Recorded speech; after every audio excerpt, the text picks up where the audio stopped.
Okay, this is the lecture for Monday, December 7th, 2020 for Ancient and Medieval History. Yesterday, December 7th, 1941, a date which will live in infamy. The United States of America was suddenly and deliberately attacked by naval and air forces of the Empire of Japan. Thus began Franklin Delano Roosevelt's address to the combined houses of Congress on December 8th, 1941, the last time that the United States officially declared war, with the exception of declaring against Germany and Italy a few days later, but that was sort of a subset to this.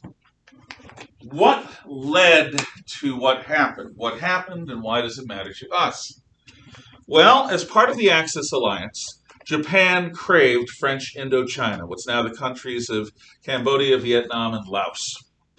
The Japanese put pressure on their Nazi allies to put pressure on their French clients to give French Indochina to the Japanese, and the French, being captives of the Nazis at that point because they had surrendered, do. And Japan marches into Indochina in early spring 1941.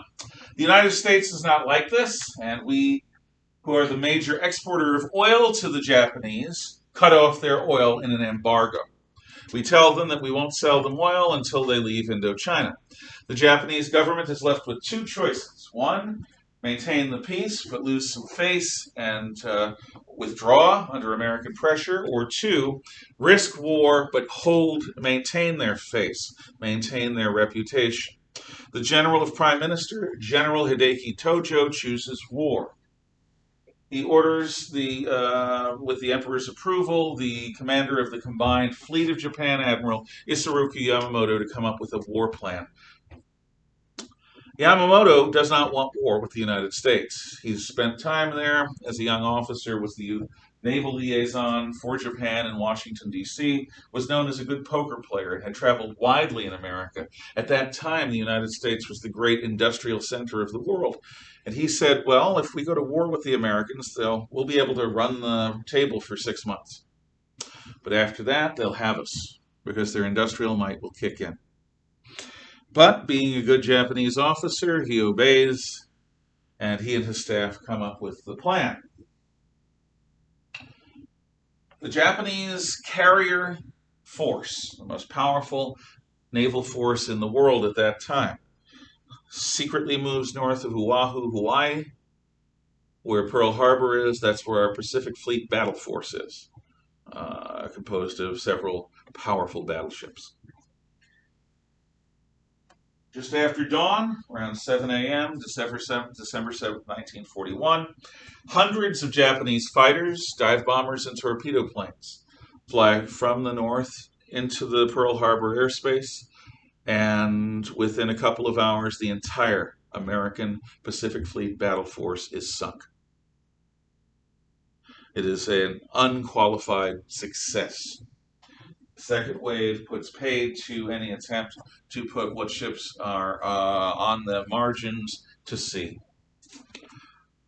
They destroy most of our Pacific Fleet.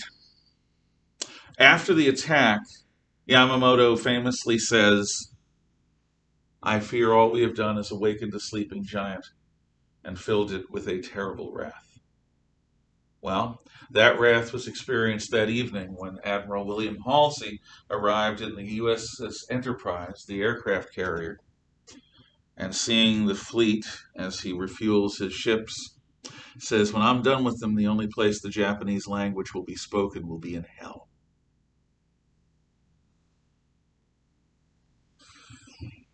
Yamamoto's prediction is amazingly prescient. Just about 6 months after Pearl Harbor, at the Battle of Midway, the Japanese lose their capacity to win the war when they lose most of their carrier force. 9 months later, after the Stalingrad of the East, the Battle of Guadalcanal, the Japanese lose their capacity to project power outward. A year and a half later, after the Battle of Leyte Gulf in the autumn of 1944, the largest naval battle in human history, The Japanese lose the ability to dispute any island landing we choose to make. But every time we get closer to the Japanese home islands, their defense becomes more intense. At Saipan, hundreds of women and children kill themselves rather than fall into our hands. They are prepared to die fighting, and they make this clear in every way possible. In the firebombing of Tokyo, we kill more Japanese than any atom bomb attack with napalm. Gelatinized gasoline lit on fire, dropped from the air. But we don't damage the imperial palace. The Japanese nation has one purpose: to serve and protect their god emperor. This was the case. This is the case. Even now, under the veneer of modern Japan, there is still the Shinto that says that the emperor Naruhito is the descendant of Amaterasu Omikami, goddess of the sun. They have a special duty. Remember that it took not one but two atom bombs to bring Japan to surrender. Now, my mother-in-law and father-in-law were young people at this time. My father-in-law, shall I say, was in a Navy training program, and he knew people personally who were killed in battleships at Pearl Harbor. He had friends of his die there. It was always a day. He didn't talk much about it. He was commanding a landing ship for the Operation Olympic, the landings on Kyushu, the southernmost of the Japanese home islands. My mother-in-law was on a hospital ship ready for that same invasion. They were both saved by the atom bombs. But not only them, those bombs saved more Japanese than anything in their history because they got them to stop fighting. They got the emperor to make an announcement surrendering. Without that announcement, it seems extremely likely the war would have gone on several more years, and that when it was done, Halsey's horrible prediction that the only place the Japanese language would be spoken would be in hell might have come closer to literal truth than anyone would ever want. The death of the Japanese as a distinct ethnic group or culture, maybe a few thousand survivors. Everyone else dying for their emperor. That could have happened. The bombs spared us this, spared them this. The world changed, like a hand reaching out of the stars. Everything in the world changed as a result of the Pearl Harbor attack and the greater Second World War. The only analog in American history that I can really see is Tuesday, September the 11th, 2001, which we've already talked about. But in the war with the Japanese at least chose a military target. They killed over 3,000 Americans, but most of them were in a naval base. Our terrorist enemies in the war on terror, they targeted civilian skyscrapers for maximum body count. They didn't want to be shot back at. Now, in some ways, I actually admire the willingness and dedication of the suicide bombers to end their lives right here, right now, for the sake of victory or God or whatever.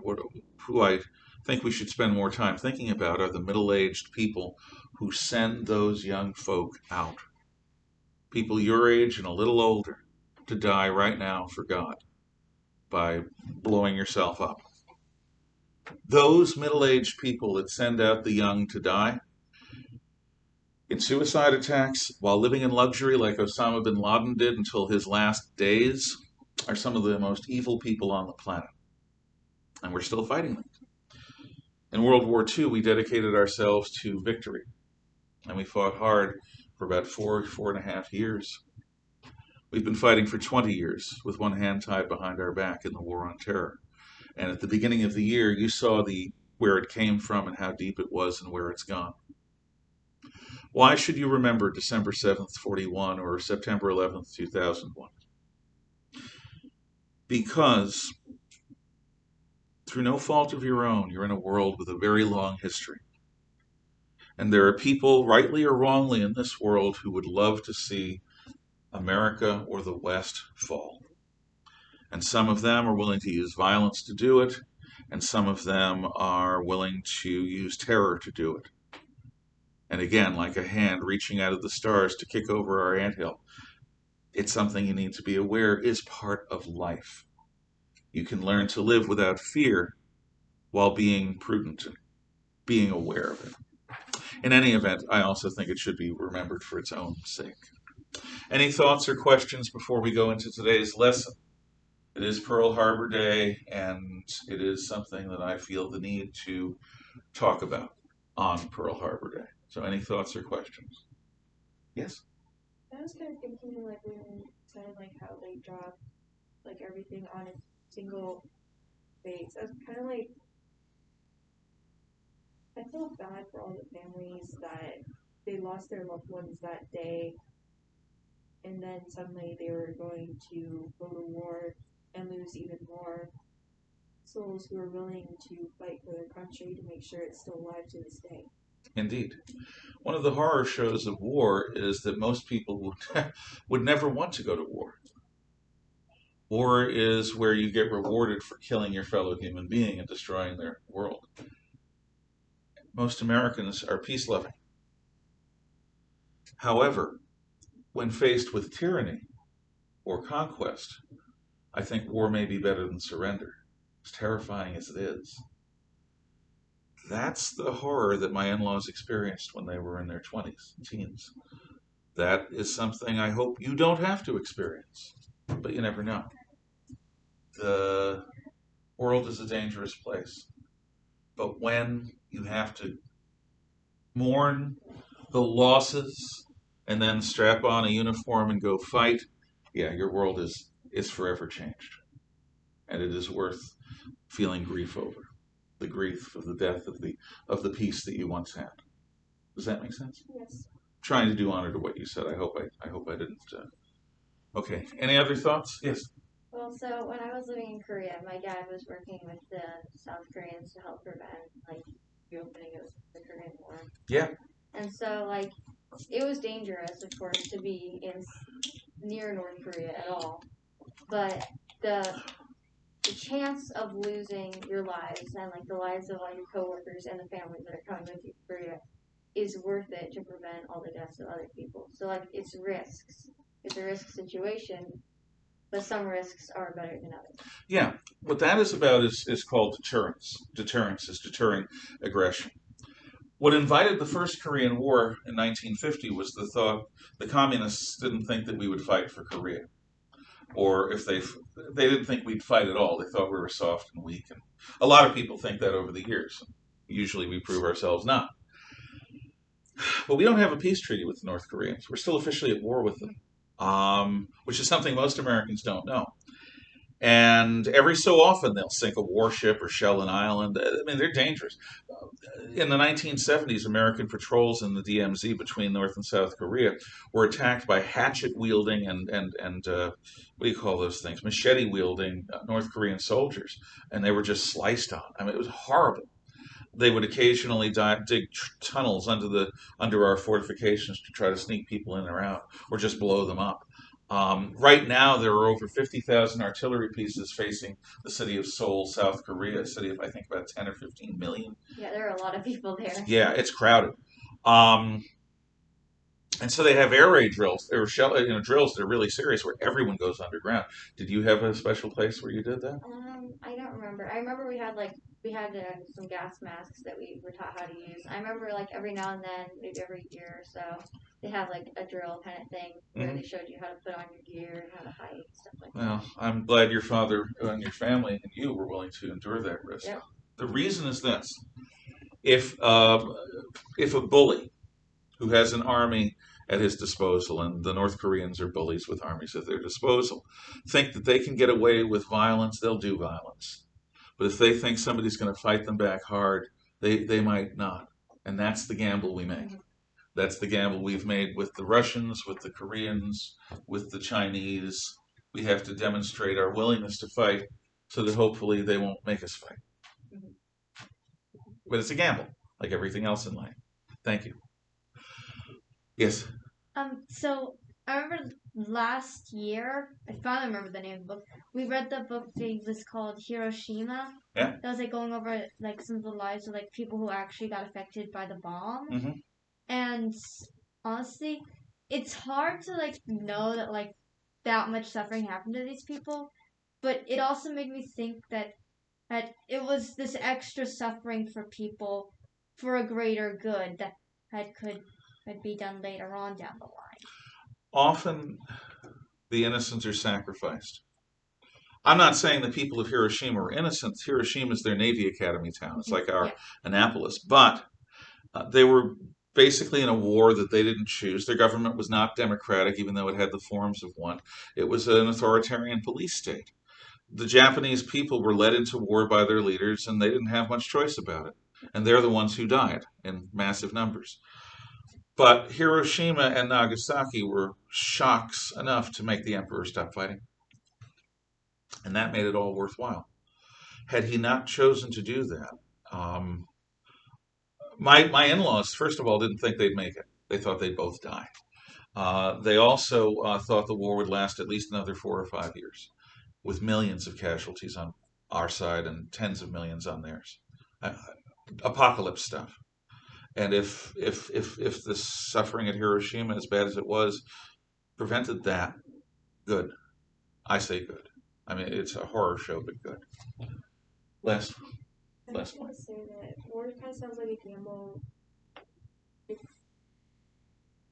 Depending on the lives, what you have at your disposal, what you're willing to use in order to win, your willingness to be able to fight for your country, and knowing what you're going to lose or what you could gain.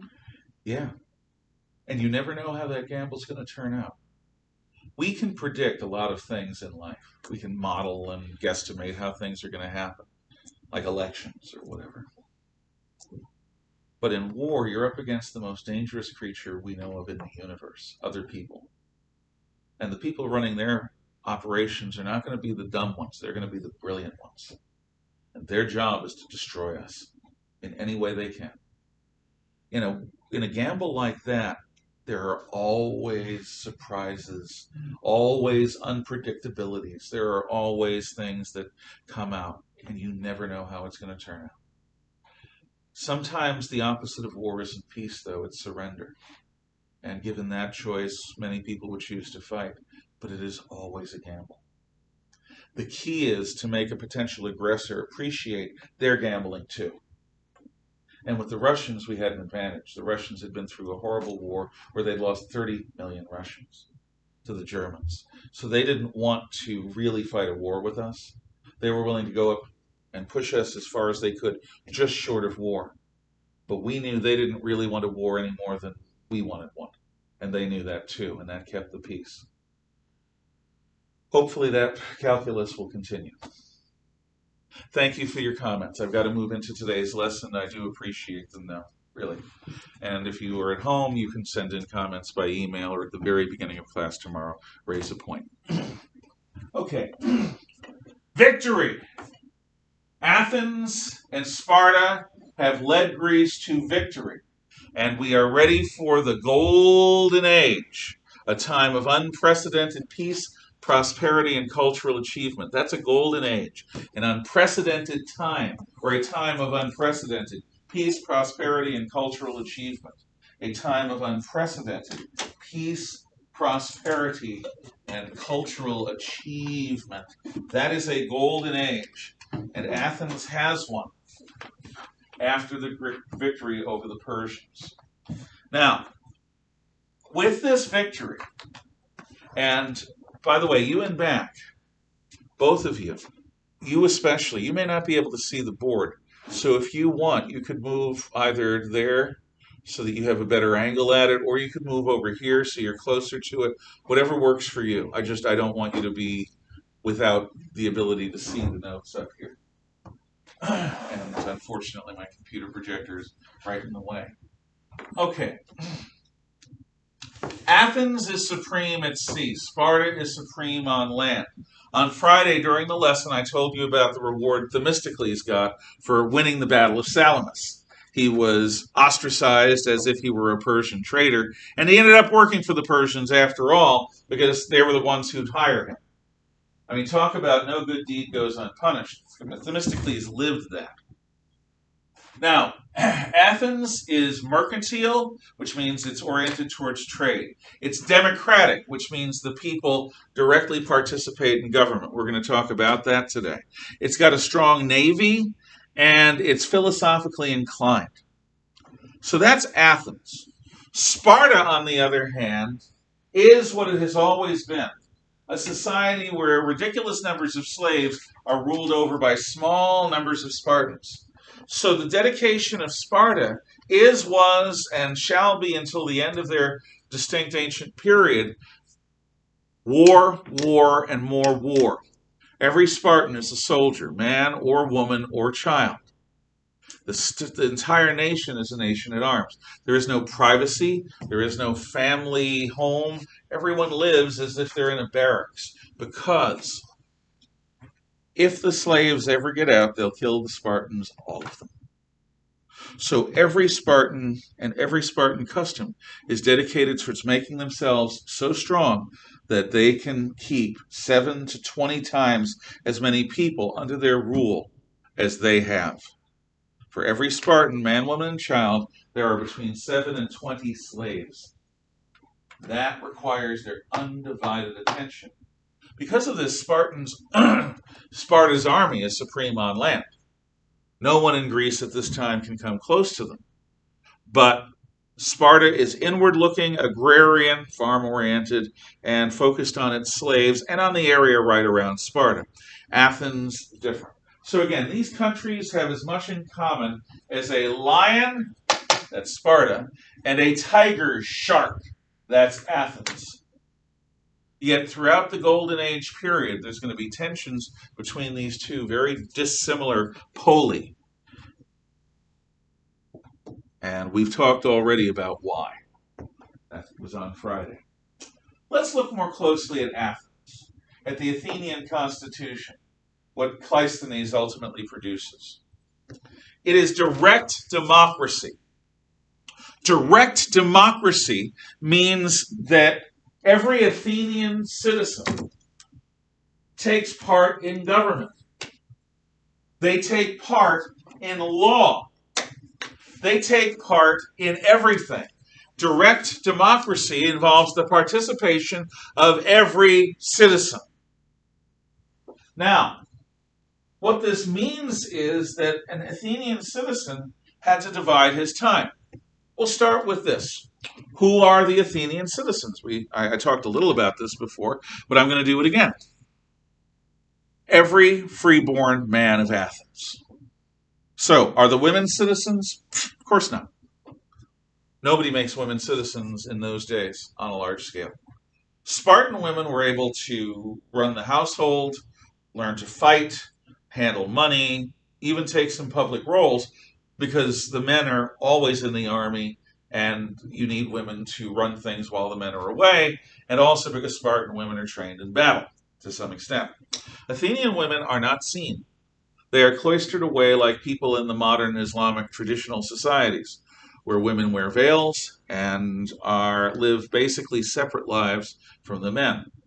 Athenian women live separate lives. With few exceptions, they do not take part in this life that the men live. Their lives are within the home, within the family, and within the extended family. Who else is not a citizen? Well, a slave. And the Athenians, after winning the war, slavery in the ancient world comes from prisoners of war. Let's say your army is fighting my army, and your army defeats my army, and I decide I don't want to die today. So instead of letting you kill me, I surrender. I throw my arms down and throw myself at your mercy. What you're going to do is, if you accept my surrender, which you might not, but hopefully you will, if you accept my surrender, I'm going to join other prisoners of war, and I'm going to be sent away to a lead mine somewhere, or to a plantation somewhere, or somewhere where my labor is going to be used for the rest of my life. I will be owned. I will be property. The price of my survival is slavery. If I am bred to females, and those females have children, they're not my children any more than she is my wife. They are your property if you happen to be my owner. and as such, you can sell them away. You can breed people to see what would happen. You are the owner of the prisoners of war. That's where ancient slavery comes from. It's not racial particularly, because the people you're fighting are Mediterranean people just like you, olive-skinned, dark-eyed, dark-haired. That isn't a component. It's not like all slavery is chattel slavery in the old American South. That is a very particular type of slavery. But Athens, after the Persian Wars, has a lot of slaves from the Persian army and navy.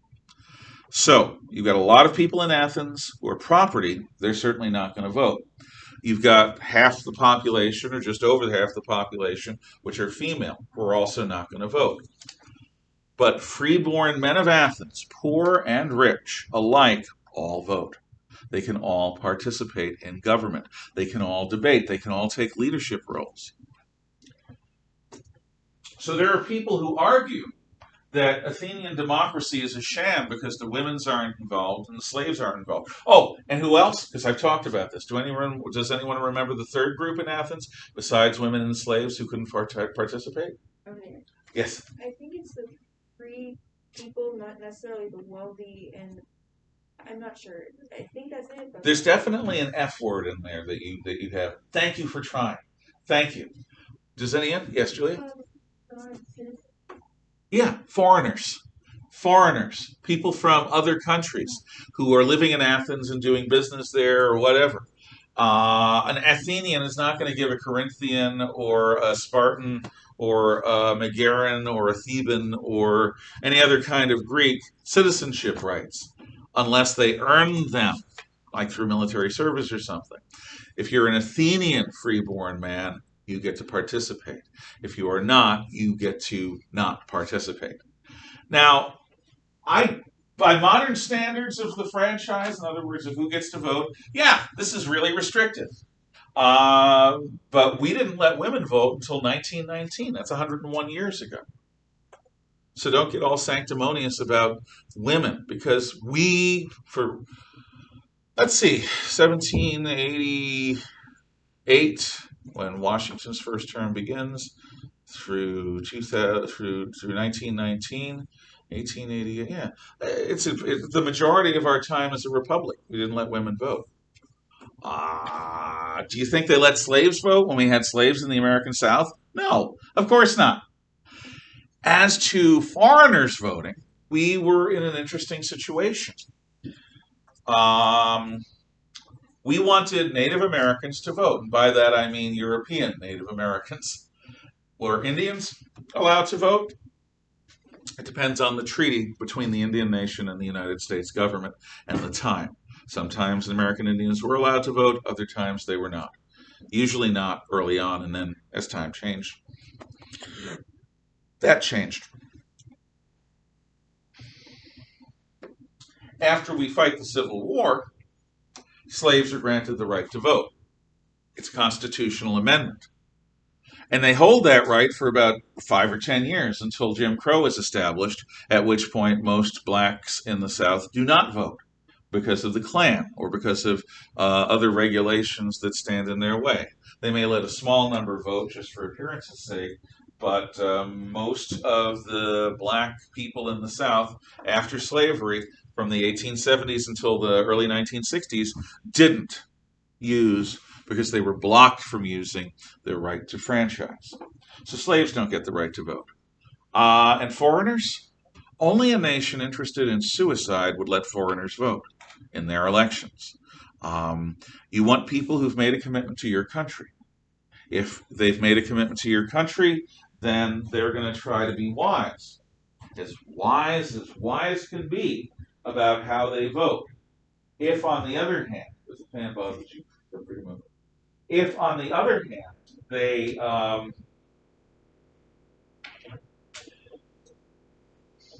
want to become a citizen, let them have a legal path to legal citizenship. But you don't let foreigners vote in your elections, because they will not vote as natives or as citizens would vote, naturalized or native born. You still have a massive percentage of the population in Athens voting. Maybe 20, 25% are freeborn men, maybe. That's a major amount. So, by ancient standards, by the standards of their time, this is a remarkable achievement. And it works for a while, for over a century it works. What's an Athenian's day like? Well, the average Athenian wakes up and goes to work, and they work in their family business, whatever that happens to be, whether it's a winery or a carpenter shop or whether they're a day laborer. They do their jobs in the morning, and then they break for lunch, and they have a little siesta, a little break. In the afternoon is when civic business is done. That's when the General Assembly will meet. Doesn't meet every day, but that's when it does meet. So people would go after lunch and after their little siesta to the General Assembly. Now, what's going on that day is depending upon the agenda. Sometimes the General Assembly is a big court with hundreds of judges. They break up, and so instead of having a dozen judges, you've got hundreds. And it's whoever happens to show up that day. So you might take part in a murder trial or a trial of a thief or a trial of somebody who breaks the law, and you're one of many jurors. Now, what the Athenians said is, with so many jurors and not necessarily knowing who's going to show up on what day, corruption of jurors is going to be very unlikely because you don't know who are going to be the jurors, and there are so many of them. Whereas with small juries like we have, the chance of buying off or intimidating those jurors is much, much higher. Or they'll decide issues like peace or war or tax policy or social policy. They'll discuss and debate different things that the country will do. Could be anything. And if the General Assembly doesn't meet, maybe they go take part in athletic activities, or they play games, or whatever. It's more recreation time. And then the evening is often family time, and then up again next morning to work. The General Assembly is all citizens can take part. Anyone who is an Athenian freeborn man can take part over a certain age. That's why I mean man. So no, they're not going to let 4-year-olds take part. You've got to be a full grown. Now, what's an Athenian man?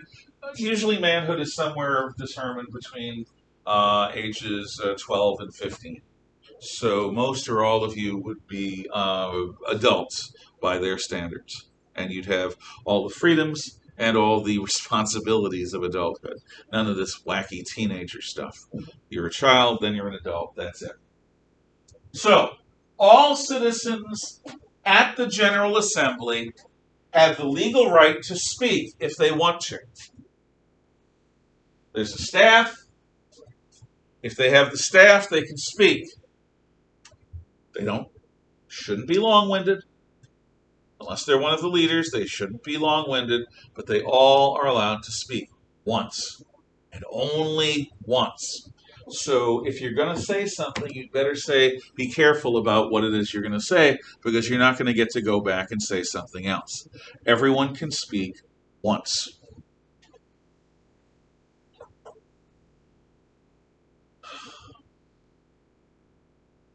After a debate, after everyone who wants to has had their chance to speak, then the Athenians vote. Yes or no. Guilty or not guilty. Whatever the issue at stake is, everyone there personally votes. Now, this is direct democracy.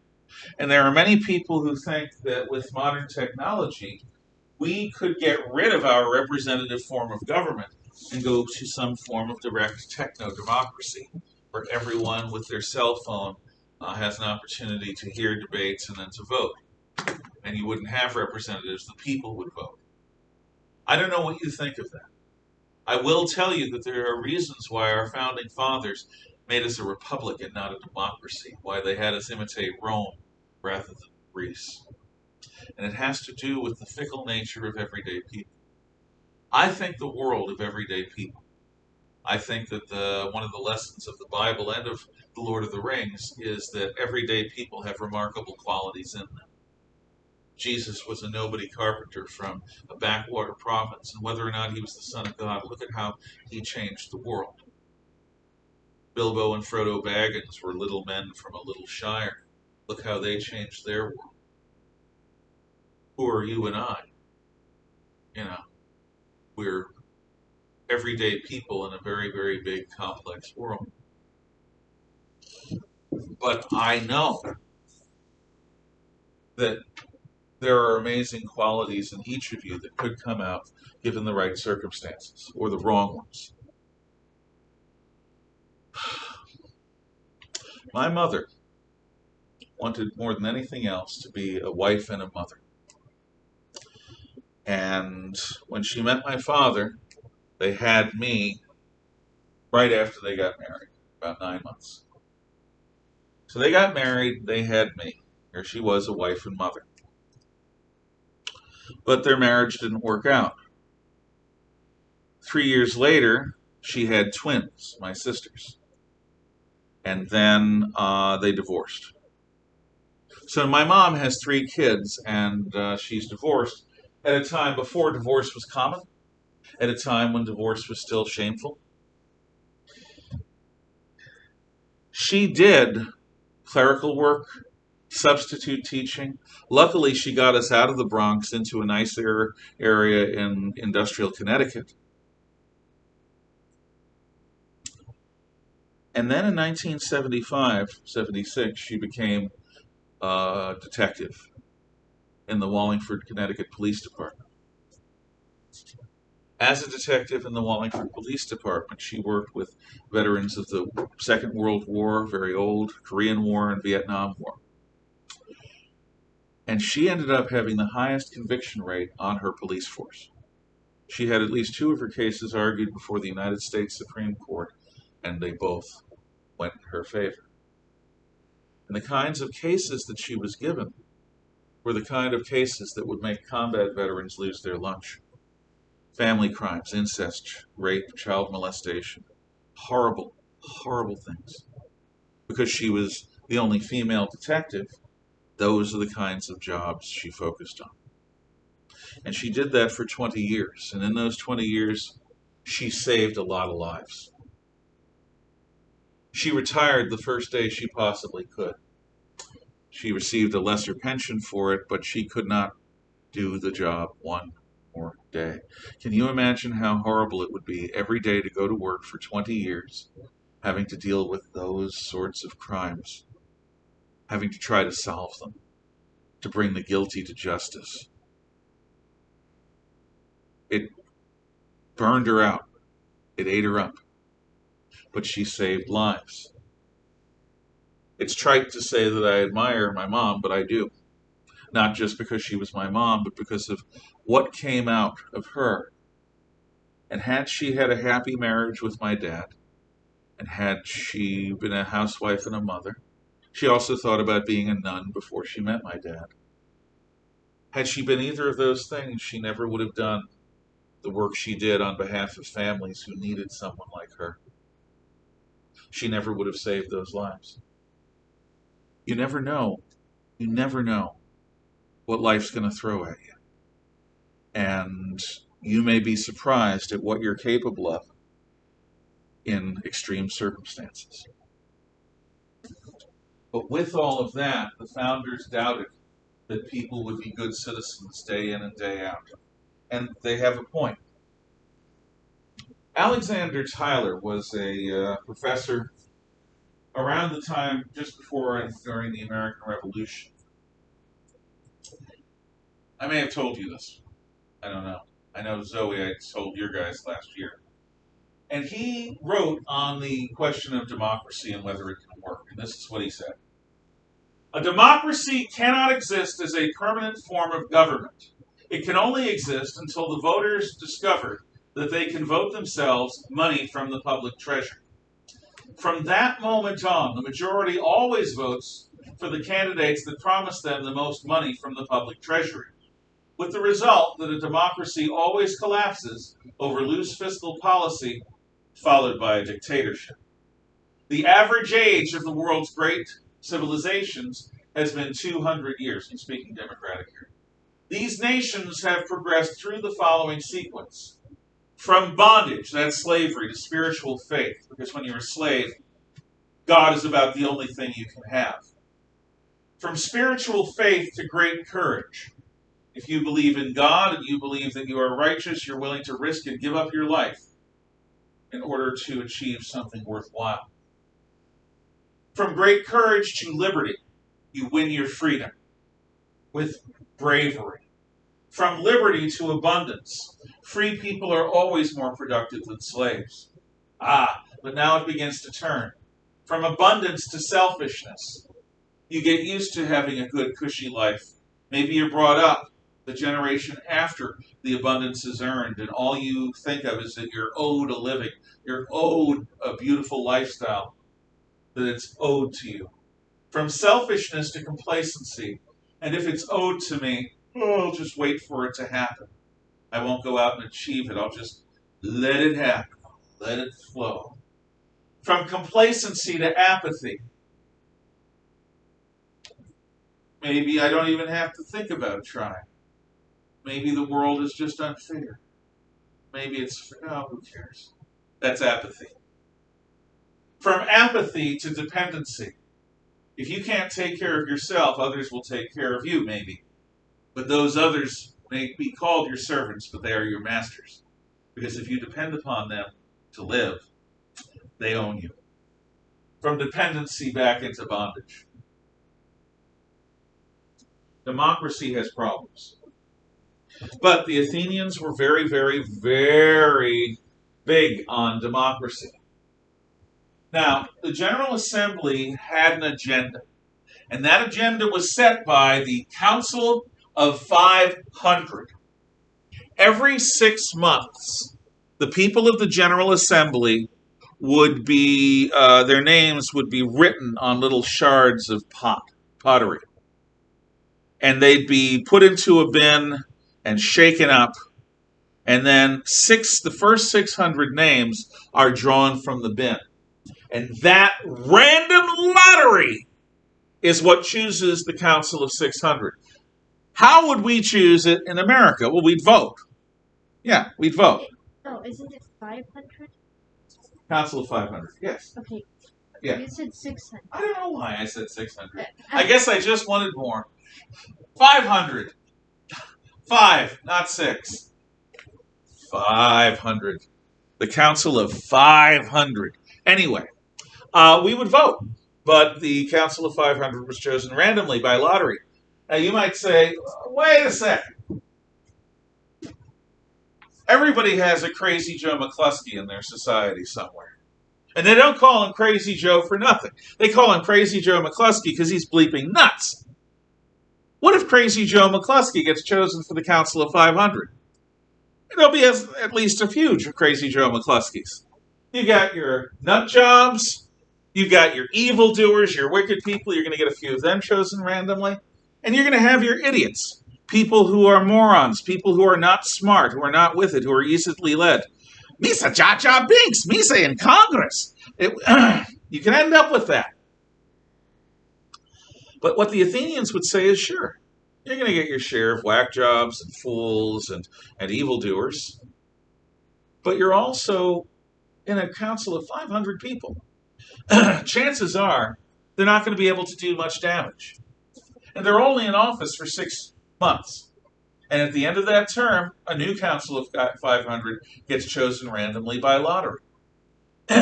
Any one of us, free people, should be ready to step up and be part of the Council of 500. Any one of us should be able to up our game and serve our country well. Otherwise, you're questioning a fundamental assumption about people in a democracy. We will talk about the duties of the Council of 500 next time. Thank you. See you next time.